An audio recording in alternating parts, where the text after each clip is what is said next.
Good day, ladies and gents. Welcome to the Fairway Fit Golf Podcast, where two friends get together to talk about how we are trying to look good, feel good, and play good. Let's go.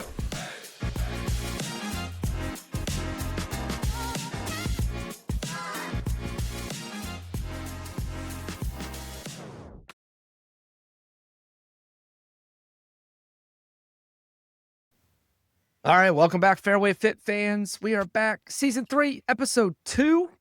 Today, we talk golf. Today, we talk about goals. Greg, you got some goals going on. I know you've got some life goals going on. About to buy a house, close on a house, sell a house. Yeah, 2 days. This is something you haven't done in a long time. So I know you and the family are probably as much excited as you are nervous. Oh yeah, a little bit. Yeah. Anytime a big purchase comes, the nerves definitely. When them zeros get added on the end there, and especially in our area, right? So I mean, obviously, it makes a new set of irons look cheap. Yeah, they may be off the market for a while. Yeah, I think a new set of irons just got pushed back. I don't know, a decade or two. So, but yeah, we have actually been able to get out and play a little bit of golf. We were awesomely fortunate yesterday. You came out and we played Stoneleigh. Hopefully, a future site for you on a regular basis. Fingers crossed. But yeah, we played Stoneleigh. Beautiful weather right now. Looks like we got some good weather for the next couple days. Some bad weather coming in next week. Yeah, I saw even snow maybe potentially coming back in the area. Hopefully that gets pushed out just like everything does 7 to 10 days away from now. But yeah, I mean, meteorologists are just throwing a dozen things out there and hopefully in one sticks. Yeah, I mean, I thought like being a baseball player was hard. 3 out of 10 can put you in the Hall of Fame. I think a meteorologist is 1 out of 10 and they have a job on MVP. Dude, but they give you come on now. I could be right 90% of the time with the weather being like, hey, I'm going to go ahead and throw out that tomorrow it's going to be a low of 47, a high of 68. There's a 10% chance of precipitation. It's going to be partly cloudy, partly sunny all day. Yeah. And tell you the truth, I'm going to be right 98% of the time. 2 is not first. Yeah, I don't envy them when they do run all those quite crazy models because I mean obviously we follow probably the same guy on the European model, the AI model, the US model, and then the US is always like gets defeated. I was like, what do you mean defeated? We're like back-to-back World War champions. So I mean, 2 for 2. And we're looking to win a game tonight. I think we're trying to beat Mexico tonight in the World Baseball Classic. Yep. So hopefully we can get off and catch the end of that. But we're talking golf. All right, we played yesterday. I thought we both played pretty average on the front. I thought you played pretty well on the front. Your back nine kind of struggled a little bit. I kind of picked it up a little bit on the back nine. Yeah, you did a little bit. What did you play? 1 over? Played 1 over with a really silly layup on a par 5 that hit me behind a tree. I tried to follow my brother over there, and he actually got through and I did not. So, but yeah, I mean, one thing what we talked about was playing less stressful rounds this year, and I felt like even though we did have some money on the line, although it's just $5 to us, but it feels like $500 to be honest with you. And gives you a little sweat. But it was a relaxing round, and I think that's the stuff that we're looking to do a little bit more of this year. And I don't know about you, I had a lot of fun. I mean, Brian, friend of the show, obviously my brother who's been on the show a couple times here with us. It made it very competitive. We lost the front by I think we lost 2 up because we just fell apart on 9, and then we won the back, and then we pushed overall. So, I mean, you can't ask for better numbers there. And basically playing straight up all the way through, too, giving nobody strokes, which is, although I could have used a couple here and there. I still think, I can't believe I waited until like 14 to have the idea, but I was like, why didn't we play this with like hammers to like practice round of how to use them and everything like especially that. Especially you two. You are it would have been good. We are paired up round 1 in just over a week. For those who don't know, Greg's talking about Fairway Fit Cup, which we are just a little bit over a week of going down, traveling, playing. But you will have to stay tuned for episode number 3, which we are hoping to get recorded here shortly, where we're going to talk Fairway Fit Cup. We might even have some of our captains on and Capitans and go through a little bit of their strategy and what their plan is as we go down there. But let's talk about goals. I think both of us are pretty goal-oriented people. We like to set things in the future. Obviously, some are more detailed, some are more vague, some are consistent, some have an ending to it, some may not. So let's narrow it down. I mean, we've been doing this for now our third year. Our goals have stayed similar with a little bit of adjustments. I think you'll be surprised. Mine are actually a little bit different. Different in a way Same. is that they're Same, but different. simplified. That's a big Okay. goal of mine. Ooh, you don't have like 1A, B, C, Yeah, D, E, yes. F like you did in season 1? So, which is hard for me, right? Because I'm the analytical and I like stats and everything. But I wouldn't really try to simplify them. But just like everything, we always talk fitness first. That is a huge part of our lives. A few years ago, obviously, I went through a big transformation with your help, going through everything, which we still talk about. Yeah, don't say transition. No, definitely not that transformation. But definitely with your help. Didn't even think I came close to that, but hopefully I didn't. I might be editing that one out. But yeah, so fitness isn't part of ours, and I know I'm on a daily regimen. I'm 4 or 5 days a week. Basically, any day I go to school, I work out. I try to do active stuff at home, but with the kids stuff on the weekends, it is very difficult. You are a little bit more diligent on the weekends, it sounds like. Let's have at Yeah, I stick to 7 days a week doing something. I'm kinda back into, like, my 6-day week lifting okay, regiment and I've backed off of, running every day of the week, but I'll still run anywhere between 4 and 5 times a week, okay. and make sure I'm getting that done. I went through a little bit of a spell where I had to take off of, upper body lifts for about a solid 2.5, maybe 3-week period of time where I had a little uh, call it golfer's elbow, tennis elbow, and bicep tendonitis in both Mm, arms. It kind of felt like I had rhabdomyosis, but I know I don't have that. But basically, it just was, I had just weakness, stiffness, and soreness and like pain whenever I would mm, supinate and pronate my arms. So I took, a 2.5, 3-week period of time where I literally like foam rolled my forearms and elbows and biceps and everything like that, upper body wise, and didn't do anything upper body. Focused on lower body and running during that point. okay, But I've gotten back into it. I'm being smart with it. I'm starting with lighter weight and everything and working my way up. And the last 2 weeks have actually been really good. And actually, believe it or not, like starting to play golf again has actually been even better for it. Where I figured I was like, I might be pushing it a little bit, starting to play a bunch, but warmer temperatures gotta help out um, a little bit as well too. yes, yes. I mean, I'm a big fan of warm temperatures. I'd much rather be sweating when I'm playing golf than be chilly and cold. Everybody that is Everyone's anybody played with that you knows that, knows yeah. me, yeah, if anybody knows me, they know that I'm a baby when it I comes will to cold. tip the hat Um, to you though, you do even if it gets to the 30s or 40s, you'll still go out. There's a lot of people that oh won't even yeah, try to go out. I'll still play. I Um, mean, I'll have hand warmers in my front pockets, you may back have that pockets, and maybe in my one-piece shoes. snowsuit out there, but I'd staying be I'd warm. be looking like the kid from Christmas Yeah. Story, not put my arms around, Ralphie, um, Ralphie's brother. Ralphie's brother. You're What is right. Ralphie's brother's name? I can't remember. Yeah. Um, If he anyone likes knows, to get like a tell big us in the comments. Tell us in the comments if you remember, because I'm gonna be I'll lose some sleep over it. blanking out. I'm gonna remember it at like 11:30, 12 o'clock tonight when I'm trying to sleep. Um, Wake up with but nightmares and you're like, what's wrong? What's wrong? Ralphie's brother's name is? She'll like, okay, go um, back to sleep.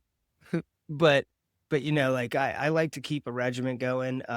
It is going to be a little bit of a change when we move, but ultimately with my wife's kind of workout regimen changing a bit as well, we are going to make the my side of the garage a There you fitness go. center slash golf sim and have a fitness center there where I'm going to go a little bit different than you. I'm still going to have dumbbells and whatnot, but I'm going to have a actual squat rack in there too. I'm going to have one of those that folds up against the wall flush, and then you just pull it down when you need it. That way, we still have space, um, and as well as building out a golf sim. Yeah. So Yeah.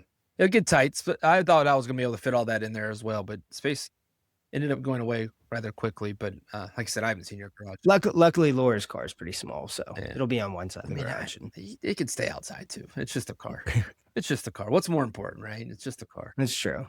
So you are, probably one of the more consistent people I know as far as regimen. You get your workouts in kind of regardless. I've always tipped my hat to you that you're not scared to actually be on the golf course all day. enjoying yourself with some beverages and still even going to sweat that out in a workout afterwards. Mhm. Most people, probably even including myself, after that type of day, I'm probably canned for the day. I've gotten better every once in a while here and there, but I will give Not you that afraid of for him. you. I'm not afraid of a midnight Yeah. workout. So, but when we talk about goals, though, right? I mean, obviously, sticking to your regimen could be a goal, but is there any goals that maybe have changed for you fitness wise in 2026? Um, I actually have not. You know me. You've known me for a very long time, and and pretty much since I guess we started your transformation, if you Yep. will. Watch that word.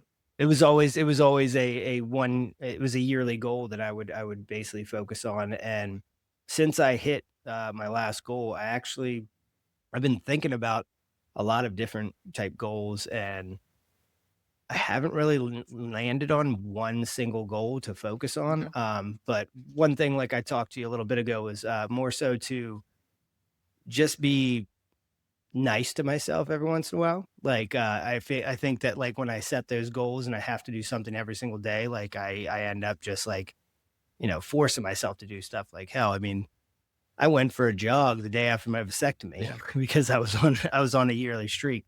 Um, so I think like one of my goals is to basically start listening to my body, take rest days when I need them, when my body's screaming for it. Take more deload weeks when my body's calling for it, just to kind of maybe stay physically active, Yeah. but actually really lower the intensity of level of it. And I've been doing really well lately with that, with like the runs and everything like that. I've been doing way more zone two running than I have like, let's kick it up a Yeah. Try notch. to Let's set a get time. really heavy breathing. More so like this year's goal is to just more so take care of my body the way I should as I am aging and getting older. I don't want to admit that at all. But like I still want to kick it up a notch and still continue to train and stay in shape and be ready to not only go on the golf course, but run and chase the kids. Like I mean, now with Elise riding bikes, she wants to Every go for a time. bike ride. It's usually when I go for runs, and I literally chased her around for 3.5 miles the other weekend, Yeah. where she was like, I was thinking, "Oh, we'll go on a nice easy run," and then she's taking off, and I'm having to, like, sprint after her for, like, a quarter of a mile and then slow down and help her up a hill, and then, um so I wanna stay in shape for that type stuff. I wanna stay in shape for coaching wrestling still, Right. and, I got little ones that are probably gonna be involved in sports. I'm coaching a 6U softball team this year. Stay physically active to the point where as I am getting older, since I was not the smartest person to have kids at an older age, but at the same time, I want to be able to keep up with them as they grow older and kind of become more active. Yeah, I think, not to just to cut you and go right to me, but I'm going to a little bit for the mere fact is that our goals are pretty similar. No. Mine, I had some back issues already throughout 2026. I think the snow was getting to me and I started to get heavier in different areas and had a spasm. And it put me out for a couple days. I didn't miss work, but I definitely was my working out was almost stretching mobility and different types of things. But that's really where I'm going to stick with. I am going to try to up mobility from just maybe once or twice a week to right now I'm 5 days a week over the last 2 weeks and looking to improve it and don't cut out on it. Don't get satisfied with just ending my workout at 8 a.m. because that's when I'm pretty much always done and maybe trying to squeeze in work mobility later if I need to. Hmm. So I guess the goal, if you wanted to write down a goal, is to be on the golf course as much as I can, meaning I'm as healthy as I possibly can be. Right. So, uh, I want to play. I want to play. So, I mean, I have a goal round to play 80 rounds this year, and in order to do that, I have to be healthy. We are getting older. I beat my body up a little bit different ways for a good 10-year period. Letting myself go just destroyed my body. And then when I came back, I feel great. Slimming down still, which is really feeling good. But the goal is to be on the golf course. I mean, and Right. that's what I be. And again, And it's the same. feeling good enough to be on there as much as you It's are and too. it's just it's the same as running around with the kids. Yes, that is a focus of mine, but it's also to be on the golf course. So I Yeah. think fitness wise, we're similar.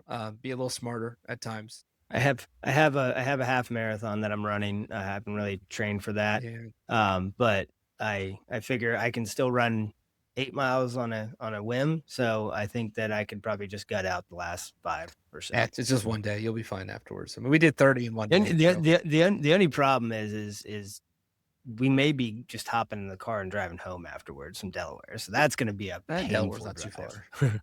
I know, Depending on but traffic, 2.5 hours of sitting down after running a half marathon, that's going to be Well, painful. hey, I ran one in DC. No, I will say, Laura's best friend's dad, who we're staying with up there, her parents have a house up there in Delaware. He does have an ice bath, so I think there's definitely going to be an ice bath taken That's good. afterwards. So All right, so let's shift gears. All right, maybe with her friend's dad. I don't know. We'll see how it goes. yeah, well, Don't know how big it is.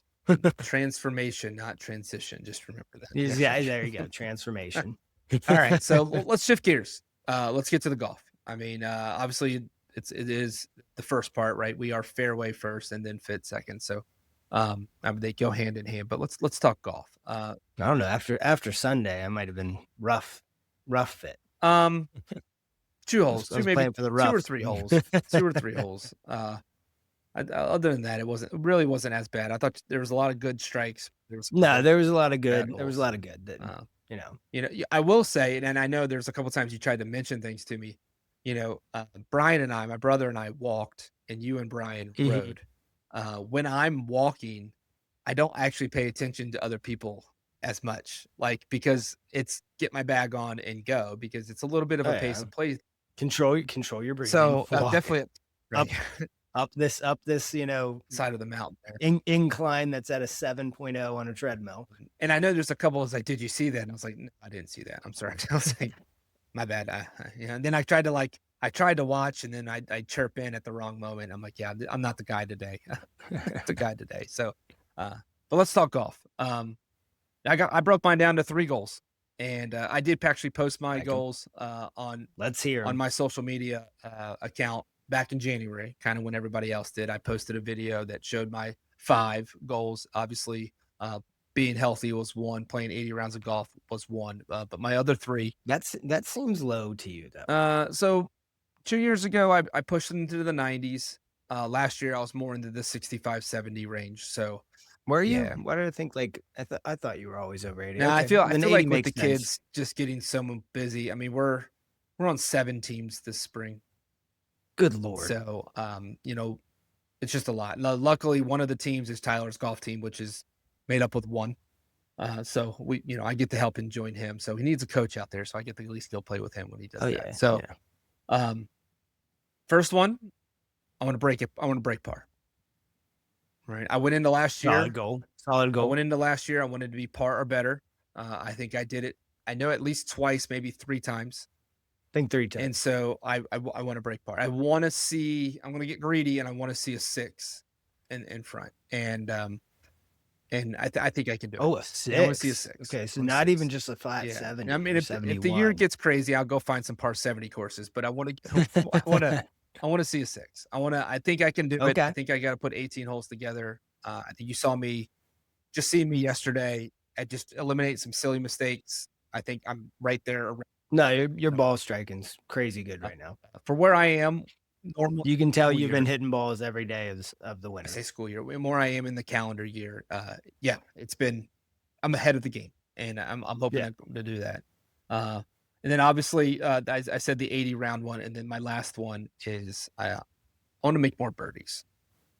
And are you setting a birdie goal? So I'm not, because I did kind of fade at the end of the year of putting in like the details in Grint, and I went with more just putting rounds. Right. And it really wasn't a reason why or not why. When I walk, I don't love to get my phone out all the time. So I do try to keep my own score, and I can tell you every shot and yardage at the end of a round. I mean, that's just how I can remember that. So I don't have a number set, but I was talking to my brother about this, and he set a goal of 50. I'll be honest with you, I thought that was low. Like, I was definitely thinking more into the hundreds. 50 birdies and 80 rounds. I'm thinking more pretty far into the hundreds, maybe to 125 is kind of something I've thrown out there. How about we meet in the middle? Then why don't we set it at 100? Yeah, I mean, I could set a number, but I just want to make more. Like, okay, I just want to make more. I want to be. I feel like I've been Why don't you just say a birdie a around? birdie around. I mean, but you know what I mean? Like, Because there's plenty of rounds you've probably played that you don't have a birdie. yeah, 100%, 100%.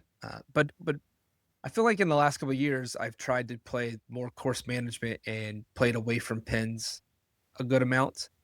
And Get a little more I attacking. want to attack a little bit more. When I have certain Okay. clubs, I want to try to get them dialed in a little bit more. I was very fortunate to play Saturday and Sunday. And if you took that alone, I had six. I mean, I had 5 birdies and an eagle in 2 rounds. Um, Pretty darn good. which is crazy is I had 4 birdies and an eagle on Saturday and I just barely broke 80. And I had just 1 birdie on Sunday and I was, I think, 4 over for 76. So I don't have to have the birdies, but I think those birdies are the difference maker.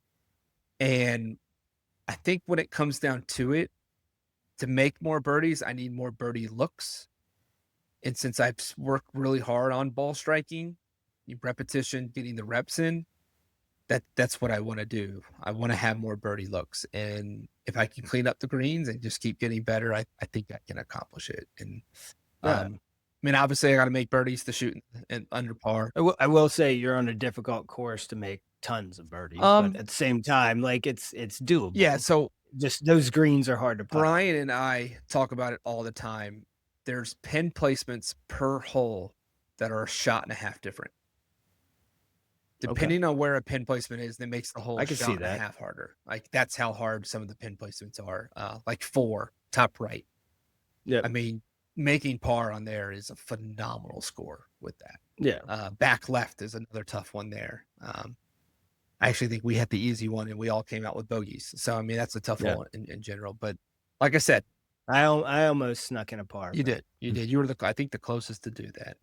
But yeah, I mean, I want to keep it simple. Obviously stay healthy to play more golf, break par, and then make some birdies. I mean, make yep. some birdies. And I need them next week for my team because obviously birdies meant win match play. So that's where I am. I mean, that's a little bit different. I'm usually a statistical guy. I'm trying to stay away from it. Di I'm still going to follow di them, but different but same I'm not going at the same to. time. Different but same. I think the biggest different one that you've put into your thing is to, like, I don't know what I'm gonna do now because my mindset is always what would Brad do? And now Brad's attacking and and that was my old mindset. But no, I think that's the only different one that you really have that is like totally plugged in. I think you've basically extended what your goals already were, but you were reaching those goals. Right. So I think that they're the same but different and very similar to how my goals are, very same but different. This year I want to have 3 rounds in 70s at least. Okay.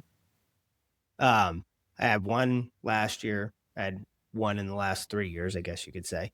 But I will say, and I kind of had this conversation was this is pretty much, and I might have had this conversation with Brian in the card. I can't remember. But like this is all arguably the best I've felt going into a season, like swing wise. Most of the time, like when we go down to Myrtle or we just start up, I'm knocking rust off Right. for 3 to 4 months. And I think that basically all the dry swings, all the swings in the sims that I've done, all the one round that I got out in January and played, Yeah, even not a though it lot. was I mean, there's freezing a lot of cold, snow this one. like even though I got out in January and like, but going to the sims and, getting dry swings and rehearsals and everything like that, like my swing actually feels pretty darn good, like comfortable wise. I'm not fidgeting or changing anything in my swing from one year to the other, like I've done in the past where I'm messing with my grip or I'm messing with, a position. I'm basically just kind of feeling my natural swing and like tell you the truth, even though you were like, oh, your swing looks really long, like it didn't get in my head. I was like, you know what? I'm swinging my swing and this is what's kind of been working lately. Like, I can make small adjustments as I move through and get more consistent with it. But at the same time, like, just like I told you right before I played the round at Raspberry Falls, like I'll hit balls before I play and then I'm going to play my swing that I have that day. And I think like I'm not going to try and force a shape shot. I'm not going to force anything during the match. Do you during remember stuff. when we talked last episode? I said you'll be impressed. I hit a cut. I hit draws all day yesterday. You did, and I was like, "What is that?" I was like, "Is that a baby draw?" Yeah, Like, a couple of the lies were draw lies and just I have to get back to my cut, especially it's not when I say cut, it's actually more of a straight ball because it just feels like I'm really coming inside. But uh I hit a couple and I was like, yeah, I bet Greg's thinking I was gonna play a cut there, and I did not. yeah, I mean, hey, you're swinging your swing. I can appreciate that, but, my big goals are I'm like I said, I'm upping it, the ante. I wanna have 3 rounds in the Yeah. 70s, and then, I think this is kinda compounds it, but I'm gonna stick with I wanna get into the single digits. I'm not gonna set a certain number, but I do wanna get in the single digit Right. handicap. So I'm starting the year at 11.3. That might be one of the lower ones that I've started with as of late. Um, and, I'm striking the ball a little bit better. I am still struggling with scoring. Haven't quite figured out what that is or what needs to be fixed, but obviously it's the blow up holes that Yeah. are the worst. And that's kind of what really drives up my score. Like I had 2 yesterday, but then I had a probably 4 or 5 double bogeys that easily could have just been, You also had a 9 and a one 10. small. That's what I mean. I Yeah. had 2 blow up holes, a Yeah. 9 and a 10, but I had, I think, 4 double bogeys that could have easily been bogey or Yeah. better. Just it was one, bad shot after another type thing. Like, a short approach shot added to a chunked wedge, and there's my double Yeah, bogey. I was talking to my Um, brother yesterday, and one we talked about par fives, and I told him how I want to try to really, really eliminate bogeys on par fives because we don't play 7,500 yards, 7,300 yards. I mean, we're playing 65, 67 at yeah. tops. Yesterday it was 63. When we go down next week, it's all 63, 64. Mhm. So gettable par fives are there, and The reasoning behind we're playing 63, 64 is because we do have a wide oh range yeah, we of, do. golfers that are coming on this trip, so we're not trying to totally demoralize people and force No. them to play the tips. Like, I read an article or I heard something on a podcast, which let's be honest, I probably heard it on the podcast, a 10 handicapper from 100 yards takes 3.8 shots to get down. Really? Yeah, on average takes 3.8. A A 10? 10 handicap takes 3.8 shots to get down. Wow. So, I think there's times we are as an athlete are very difficult on ourselves that we don't just guarantee to make par from 100 yards. Well, yeah, it goes back to last episode when we were talking about, like, we miss a shot a little bit Right. right, but we're still on the green, and we're calling ourselves a Yeah. dummy, or for lack of better terms, maybe worse. And Never. then, the professional golfer is saying, "Oh, I'm so damn Yeah, good that yeah, I can have a missed shot and still hit the yeah. green." So Um, I think that was I think it's mindset I there. would have said, I would have definitely said 3.5. I felt like 3.8 was crazy because you're basically pushing that you're going to average bogey on most for even from 100 yards, and that was fairway or rough. It really didn't specifies which one that it was talking about. So I thought that was interesting. And then my big one is, obviously attacking par fives. On Saturday I played the par fives and 5 under. I would and I hit hybrid and 3 wood into par fives. And you've played with me long enough. I don't do that a lot. Like Yeah. I will hit a long iron to try to run it up close, but I was attacking them. And now I didn't hit the greens. I did get up and down for You hit a tree once. well, that was a different that one I did. And then what did I do on that one? I laid up. Bogeyed? Oh, I did you? Oh, you did. You laid right up to behind the the tree. tree. Right. Right. Yeah, that was my only bogey in 2 days on par fives. So, but I do think it's interesting that, the 3.8, that was a little shocking. It's a little bit higher. And I do love it though. I go back to our conversation the other day when we talked about some of the hot topics, the 3 putts. Eliminate 3 putts. Mhm. I can make a bogey, but I don't want a 3 putt.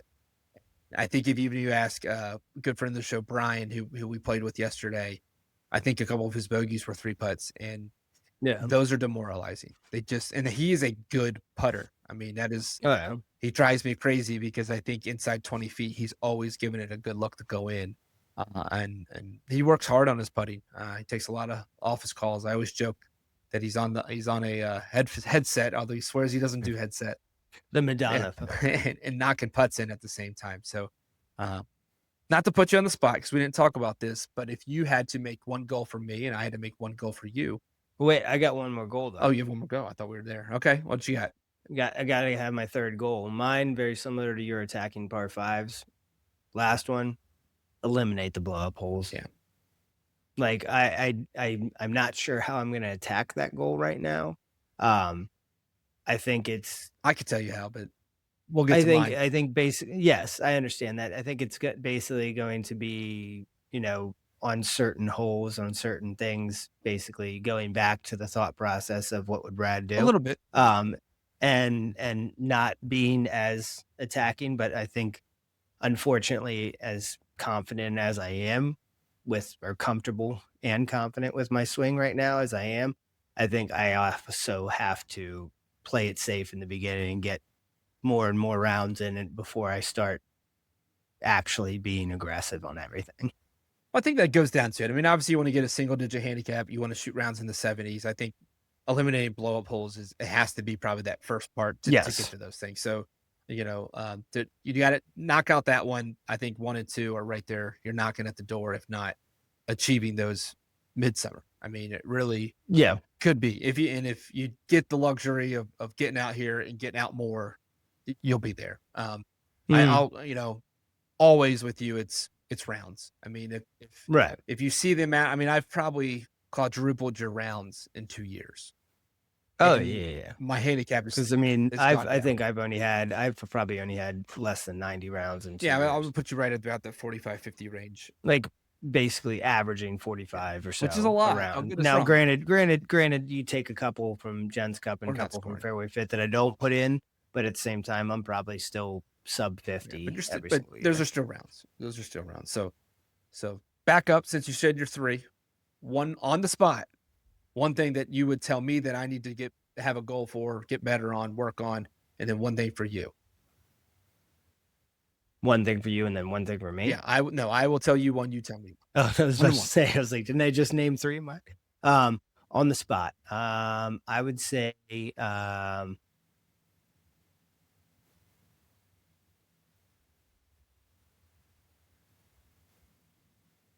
hitting driver more.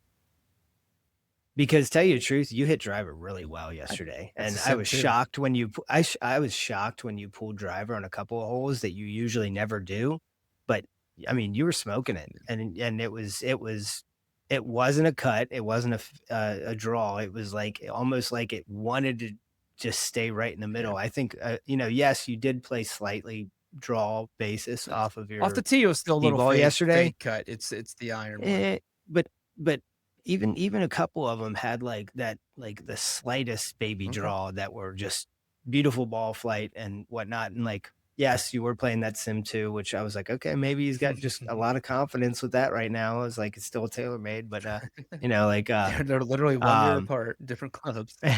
and but I think still, like, I think you need to get your like, if you're really straining to like, or striving, not straining, striving to, get in those see a Yeah. 6, like, I think you're gonna have to hit driver and be close to, give you more birdie opportunities to get that 6 or Stoneleigh is 7. just not a driver. There's not a lot of holes you hit drive because if you do miss, you're just stroke off. Like you're taking a stroke. It's got to be a little bit more open. Right, but, I mean, I could see you becoming one of those guys on 12 that hits into the bowl and then chips up. I don't know. There's a couple that I could see you, like, being able to, probably from the tips, I would say, but on, yeah. 14, Well, being able to draw a drive down right near that creek and then chip over, and you have your 110-yard shot in, yeah, no, from the and tip, it's almost actually perfect even birdie. I know what you're saying. I agree with you to some degree. Like 14 actually will never be a driver. I can hit hybrid down to the creek even from the tips. Okay, well, then maybe But 15 coming back up. yesterday was so wet. Yes. So it did play a little bit odd and yeah, club selection was a little bit difficult because it's not the same stuff you have to hit. Yeah. Um, I don't disagree. I feel very, very good with my driver right now. I felt pretty good Plus, I just like seeing you hit Yeah, I shots. mean, I actually felt pretty good with a I lot of haven't heard a things. grunt. I haven't heard a grunt in a while, but I mean, That's old age, you know. maybe at Fairway Fit Cup, Yeah. I'll hear a grunt. Maybe round 2 of Anthony the was day very I've been over when the you've been really Anthony's. I've enjoying been over yourself. the Anthony's a couple times, and he was shocked. I was 111 to like 113 consistently, and then he goes, when I said I'm going to swing it hard, I could get it up into the high teens. Um, I don't really get it into the 20s. I used to be able to get it up to the 120, but I don't know if I have that as much anymore right now anyway. I am going through a little bit of a swing change. I'm trying to eliminate a little bit of hinge in my hands, but it's straightened me out tremendously. And Oh, yeah. tremendously. Like the contact, even my mishits and how many I did have a couple thin balls with my irons, but they went dead straight because Yeah. the club face is a little bit more under control. I still could shank quite a few on the range, but I've been able to keep that majority of the time on the range. Fulkerson will tell you one time I had a rough one with him. And he even looked at me as I have no idea what you're doing. You just stay over there so I don't get sick with that sickness. And but my turn for you. I think you do need to work a little bit on the swing. I will tell you, as much as your swing feels good, I thought it was the not as good looking swing as I've seen with you. Yeah. You were very John Daly esque. The club face was getting to your shoulder on the opposite side. I mean, you were way past parallel, even tucked down. And when Mm. your wayward shots is when you tried to flip it back and you were either Yeah. early extending, chunking it, or you were getting that ball that just didn't really move right or left. Like on 8, it just went right because it Yeah. never closed back off. And when I say I don't think it's necessarily a negative about the swing, I think you need to find that 80% swing. Um, Yeah. one thing you'll notice if the more we play is that I don't hit that 100% shot as much anymore. And it is to my shoulder everything, Yeah. and that has shortened me up, and that has cleaned up my club face. And I think you just need to have that, and Yeah. that's going to take reps. And One of the conversations that me and Brian were having in the cart was I was just like, I'm comfortable with my swing right now, but like I do need a range day yeah, or two prior to us going down there to where I can just basically pound yeah, balls and not really work on golf shots, but just pound balls and like yeah. find, like I said, that 80 like, and I told him, I was like, I know I need to shorten the swing up, but like, I feel loose and limber right now. So I'm just kind of working on Yeah. tempo and thinking that. And he was like, no, he's like, yeah, he's like, I agree with it. And he did mention, he was like on 18, he was like, tell you the truth. He was like, when you bring it back, he was like, you close the face way down and you flip it open on the way Yeah. down. And I was like, What would Brad know? but No. But tell you the truth, like that's the reason why, like the video you posted, I was like, oh Yeah. God, man. I was like, I hate seeing myself on video because it's almost like it eats at me to the point where it takes me back to that space where I was like, I want a perfect golf swing on a So video I wouldn't and make think it look I great. wouldn't I don't I agree with you, you need to get on the range. I don't think you need to pound 500 balls. I think what you No, need to I mean, do is literally go through where you wanna get to, where you wanna be at contact, how you wanna finish.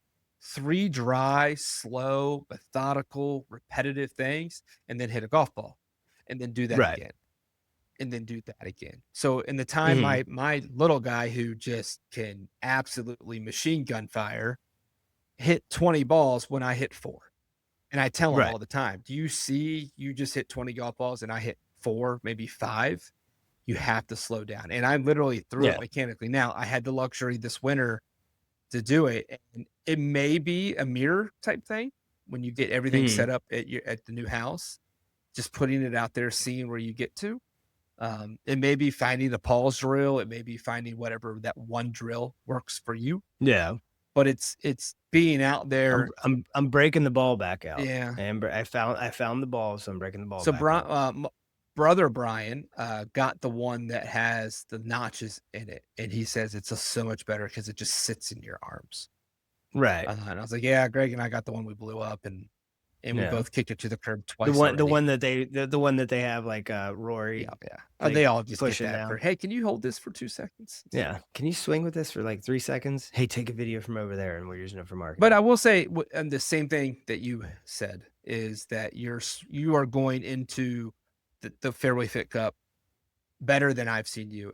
And I have told everyone on my team, and we'll talk about teams because we are on separate teams, not to give that away too soon, but that I do think you are a big sleeper on your team, and they're relying on somebody that has had surgery and is not really swung as much as well too. So Yeah.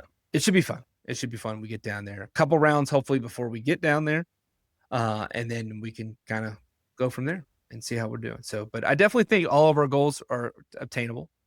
I'd like to see them, maybe together, but it'd always more fun. I missed the hole in one, and we already broke our rule of filming hole in ones. So Yeah, that's we true. need to get That's better true. with that as We well went an too. entire round without a single hole in, not a single hole in one, No. a single par three Yeah, film. and we even talked about it once, and we still forgot to do it when we went out Yep. there. Because I think you had one right over the flagstick, and then I tried to play the game on 16 where I came off the hill, um, on that par three. So, all right, new segment of the show we're going to get to. We have our friend, the pro, Steve Pierce. If you guys remember from season 2, episode 12, we had him on. We talked about his playing career, his transformation from a player and a coach to of a groundskeeper superintendent role. Since then, he's actually moved into another course, another role. He's super excited. They have them on a fast path to move up. And we have what we are going to call tips from the pro. We're looking to have the pro on, Steve, on probably once a month. Get him on here, talk about some tips, not only for us, but maybe what for the average golfer can do. We did pre-record this, so we're going to go ahead and cut to tips of the pro with Steve Pierce.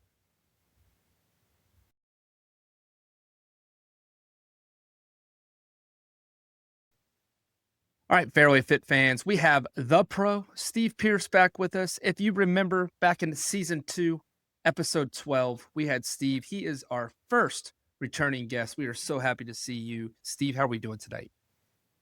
Pretty good, Brad. How's everything going, buddy? Doing really well, really well. I really appreciate you coming on. For those who are listening, Absolutely. really cool segment we're trying to add into our show.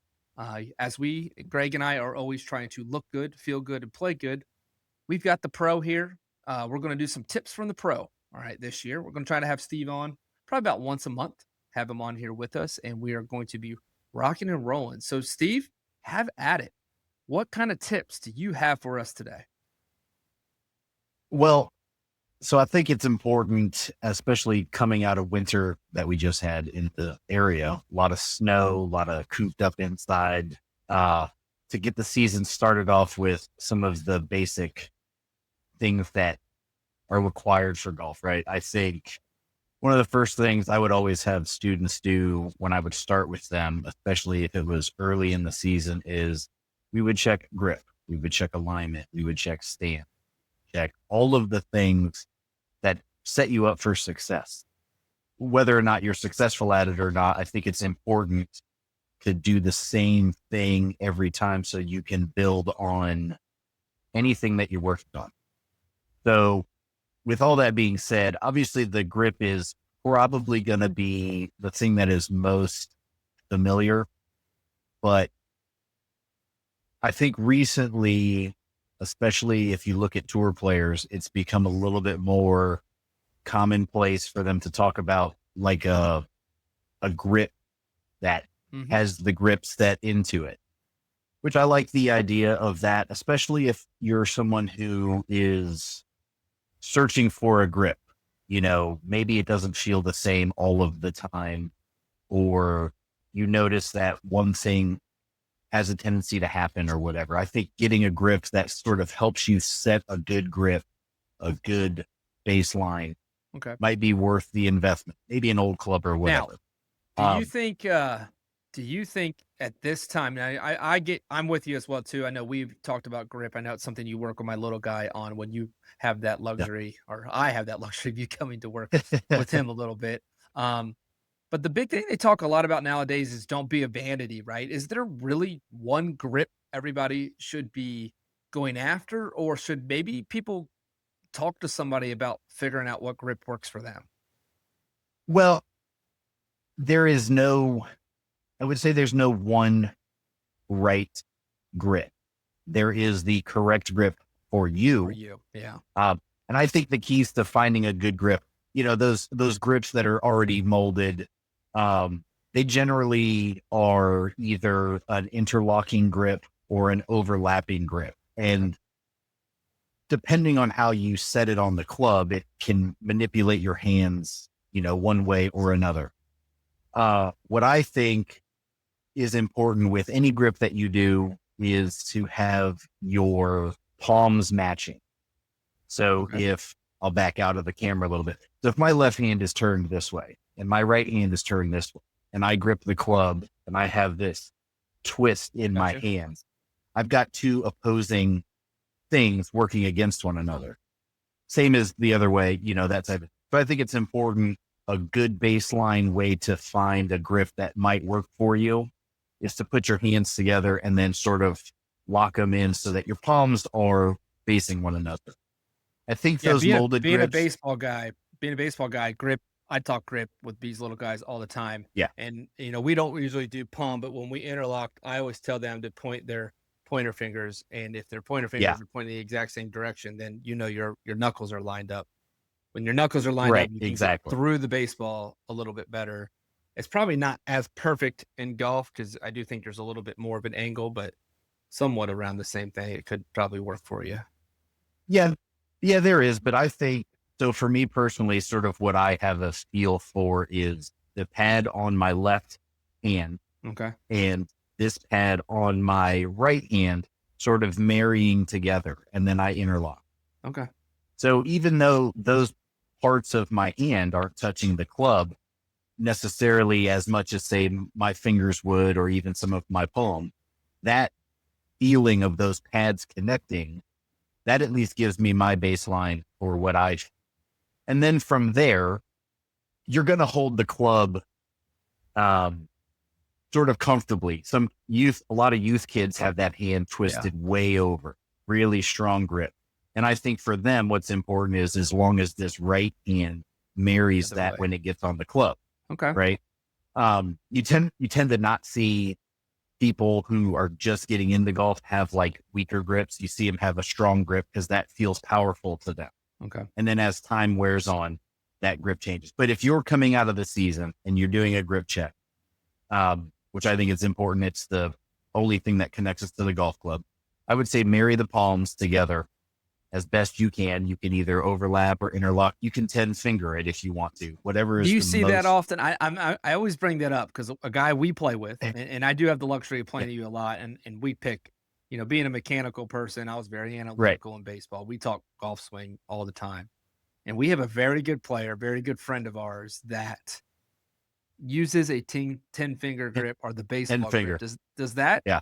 Is that surprising to you? Not to call him out, but is that surprising? No, I don't think it's surprising. I think, again, there's no right grip. Yeah. There is multiple styles of grip that function better or whatever for the person using it. A 10-finger grip is just maybe to that person feels like I'm holding the club, where this is not a natural feel. Locking these fingers in, unless you've done it for 30 something years. And then like for me, when I would do BP with the boys at baseball practice, I'm holding the bat, interlocking. I had guys, I had guys when I was playing interlock and overlap, even with, in baseball. So, I mean, I guess it does go both ways, whatever you feel more comfortable with. So I think like I said, I think it's important with your grip. If you're coming out of the season, haven't held the club in months or whatever, to find a check, like maybe the palms. Other guys like to, see a couple knuckles on one hand. But I think if you see a couple knuckles, marry the palm. Okay. Because then your hands are going to work together. Okay. So that's one way. Well, we all have seen every video in the last probably 16 months of Scotty Scheffler pulling out his little 15th club, so hopefully he doesn't play around with it. Pulls out that 15th club, and I will say, talking to you, I've jumped on that bandwagon. I have the little It's like a little clip-on, the molded grip. adjusted piece. Yeah. I don't have the mold. I wish I did have a club with the molded grip, but I have that little clip-on adjusted piece that drops onto my clubs, and it works. And that's a good little tool, whether it's clip-on or the full-on molded grip. Because there's a few different molded grips out there. I think getting your grip set is a good jumping off point. And then I would say, after that, you're checking your stance, your alignment. You can go to Home Depot. They don't call them alignment sticks. Yeah. They're, the little snow things. They're $1.79 at Home Depot, or they're $40 for 2 on Amazon. Yeah, or so they're in the garage door area, right? In their garage door reflector sticks. I got a couple of them. Exactly. You can get like 10 for $5 or whatever. Right here. This is great. Price. Yeah. So I think alignment sticks are great. One thing with alignment sticks, most people, I think, put them on their feet, or they put it in between their feet and the club where they're going to swing the ball. What I like to do with alignment sticks, especially for, say, like my son, who is really getting into golf, as you know, one thing I like to do for him is I like to put a vertical alignment stick out in front of him. And for him, especially coming into the season or anytime he's practicing, it gives him a visual on where he would like his start line to be. Okay. So that's another use for that. But I think alignment sticks are very beneficial because most people don't see where their body is lined up. We all have a friend who we stand behind and we go, dude, Joe is lined up 70 yards left, and proceeds to hit it, 50 yards right. And it's a good way to get, again, another baseline sort of measurement. Where do my eyes look? I know my grip is good. Where are my eyes looking versus where is my body aiming? Okay. Let me ask you this. With alignment sticks. Now we're talking anywhere between the 5 to 15 handicapper, kind of like your middle of the mode guy, not a guy that's a 25 trying to break 100, but a guy that's, mid 80s to 95. Yeah. My feet are lined up. Now, I guess it kind of depends if you're actually trying to work the ball, but let's be honest, a 15 handicapper should be trying to hit it as straight as they can. Are my feet, or my shoulders, or my alignment stick, are we aligned to the target? Are we going to be aligned just left of the target? If I'm right. Well, okay. So I'm sure a lot of people have heard that where their ball is lined up and where their feet are lined up is going to be a railroad track. Yeah. Right. The only problem that I see with that is that a railroad track vanishes into the same point at a distance. Right. So sort in of theory, I think in vision wise, because they are parallel, and I'm pretty sure I learned in 4th grade parallel lines never touch. So they do, but in vision, in vision, when you're looking out, that definitely come together. But one thing that I've noticed over the years, and I may be way off, but one thing I've noticed, at least for myself, is I look at my alignment stick. So I will generally, if I'm using alignment sticks, line up on the ball and then put one on my feet. So I've created 2 parallel lines, and the one that's lined up at my ball is, say, lined up at one tree off in the distance at 150 yards. Okay. And my feet are lined up at a parallel line in front of me at a tree that is 30 yards left of the line that my ball is lined up in. Okay. Because the other thing is, so that's why the railroad analogy or example, at least to me, doesn't work well, because even though those lines disappear into a distance the same, when you're lined up parallel chest and feet and you look up, you don't want to be tracking to, let's say, 18 inches out in front of where your feet are lined up, because that's going to put your target line more left, assuming you're hitting a straight shot, than you might have otherwise hit it. Does that make sense? Yeah, I get you. It's the visual is more, my feet are aimed up at the left tree, and my ball is targeted at a flag stick that is 15 yards right of that tree. It's hard to do without visuals. And since I'm in my basement, we're not. Yeah, I'm with you. We are hoping that we have that opportunity in the future, but right now we're just talking. But I think alignment sticks can be very useful, not only just for the start of the season, but I think especially in the beginning of the season coming out. We all get out and we're like, man, I'm just aching to get out. I just want to hit like 4 balls and get on the golf. But it's nice to have that little check. It takes a couple minutes to get your alignment lined up. I will say, I do think that it's more important to have your shoulders lined up than it is to have your feet lined up. Okay. There's many good golfers. Sergio Garcia comes to mind. Who's the new guy? Chris Gotterup. Okay. I saw, it was a crazy example recently where his feet were aimed, 25 yards left, and then he hits the ball right on the flag stick.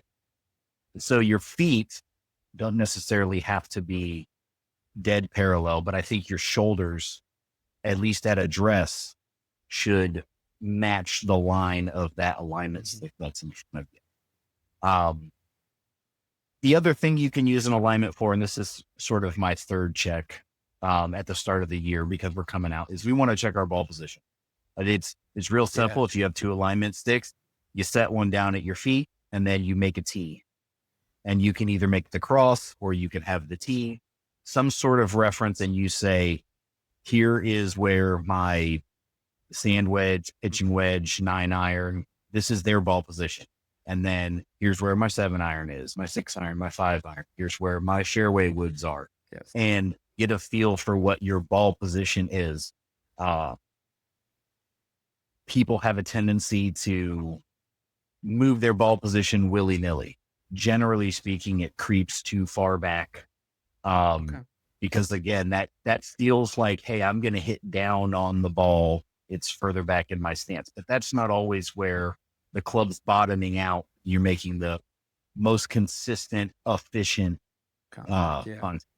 Yeah. So like I said, it's grip, have your checks with the grip, whether you 10-finger or interlock or overlap, or you could do the Jim Furyk, who's like triple overlap, or all those, all those crazy things. I think the one thing you want to find is a grip that's comfortable, but is consistent. And I think marrying the palms again, whether your hands do this, and as long as your hands are working together, you'll find consistency in your grip. Using an alignment stick helps sort of set up where you track as you're addressing the ball. Hey, I'm lined up at this tree. Mm-hmm. You get in. Hey, I'm looking at that tree. My intention is to swing the club and have the ball go to that tree. And then your ball position. Those are the 3 checks at the start of the season that are really simple to do, even if you have 5 minutes. Throw an alignment stick down. Here's my grip. There's my ball position. Make a good swing. I think some of that is a little bit more for maybe someone who is going to put time into practice. I'd agree. Yeah. Someone who's not necessarily going out and saying, I got an hour, let me sneak in 6 holes, and they go straight to the tee box. It's for someone who, hey, I haven't played in a while, let me get back into it. Somebody, we're in that. I got you. Sort of thing. We put in time that takes a little bit of time. Something else that I feel like is more of a, hey, I've got 5 minutes before my tee time. I haven't hit balls, but I don't need to. I'm just going to stroke a few putts and roll with it.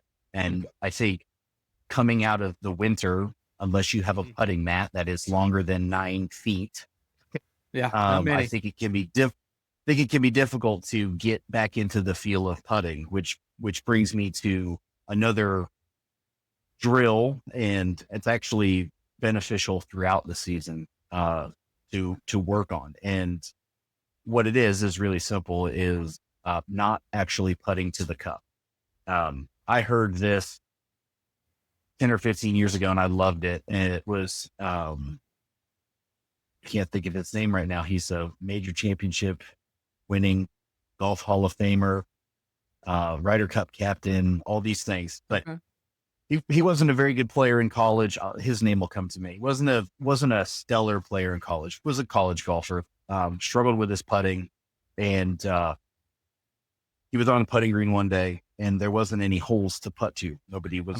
Everybody was putting to the holes. So he set his coffee cup down on the green and started putting to the coffee cup. And what he noticed was he could hit the coffee cup easier than he could make a putt, because he was reacting to the coffee cup, not reacting to trying to fit the ball into the hole. So the drill that I would recommend coming out of the season, if you got 5 minutes and you're walking past the putting green, is, if you don't have a coffee cup, throw 2 balls down, drop a ball and then back up 6 feet. Start hitting putts from ball to ball.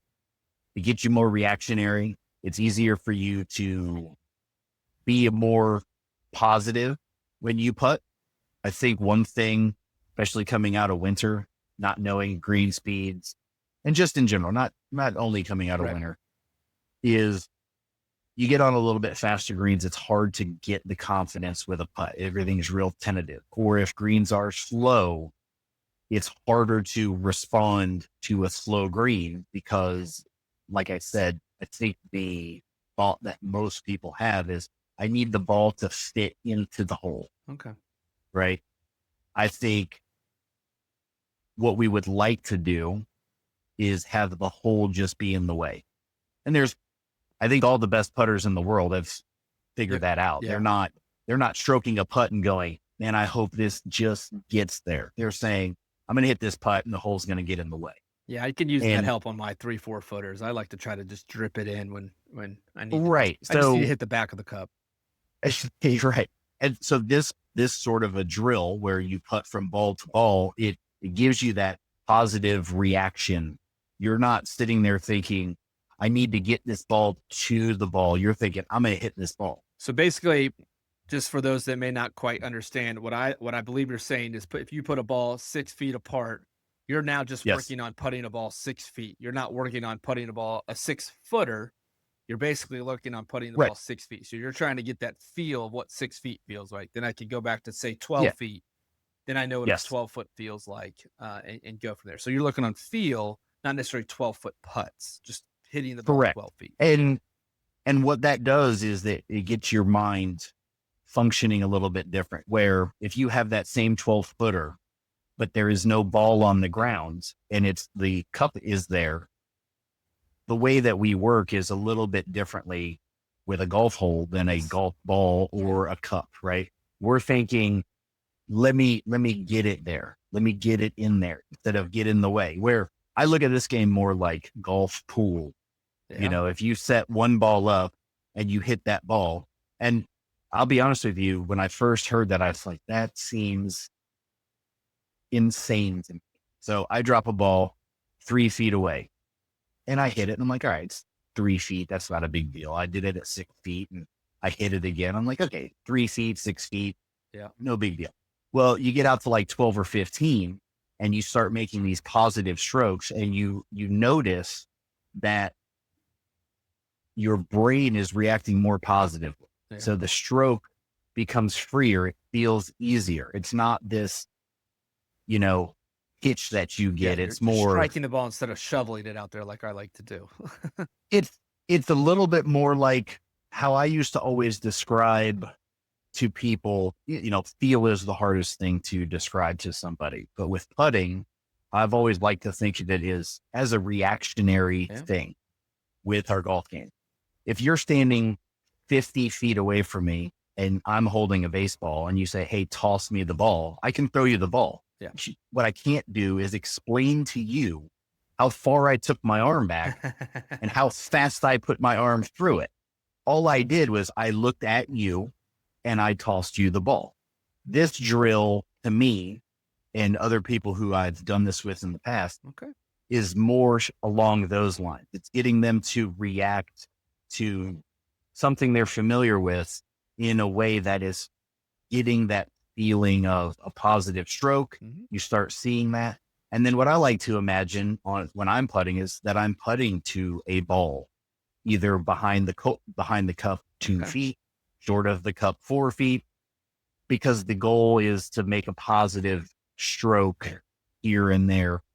And I think anything we can do in the start of the season and throughout the season with our putting, Yes. have it be positive, is always going to be a good thing. That's just one that's like, No, I like it. I like it a lot. It's sort of funky. I think nobody would notice that that's what you're doing if you're out on the putting green. If you're at a public course and you're worried about, the other people around looking at you, you could certainly put a coffee cup down or whatever.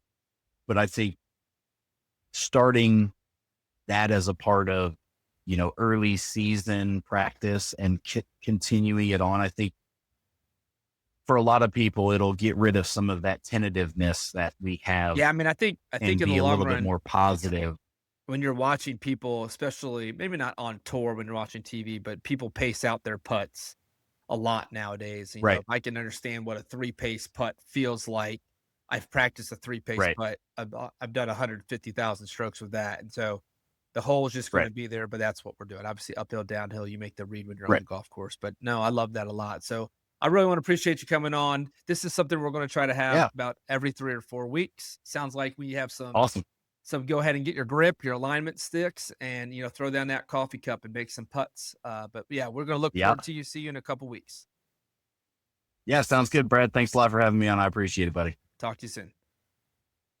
All right, what great tips from the pro. Something that me and you talk about all the time is some training aids. You've seen my grip training aid that I've added to my repertoire.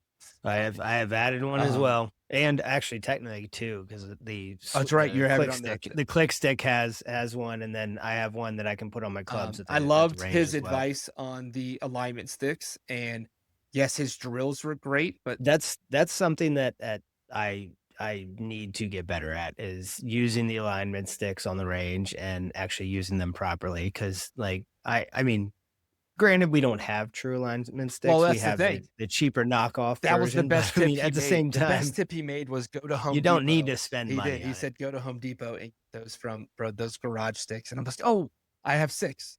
I've already picked them up, and they were. Tell you the truth, the back alleyway of my house has like a dozen on. Oh, there we go. You might have a couple. I need some more. And then obviously his putting tips were phenomenal. And I tell my little guy, if you could spend 90% on the greens or around the greens and you're practicing, and I think we should probably do the same instead of pounding balls. It would be much better. But that's one thing I haven't been great at, besides like my straight little ball return putter in my garage. I haven't gotten to a green to roll the rock like a bunch like I have in the past. Yeah. We'll get there. I think still, like, my putting's not a lack.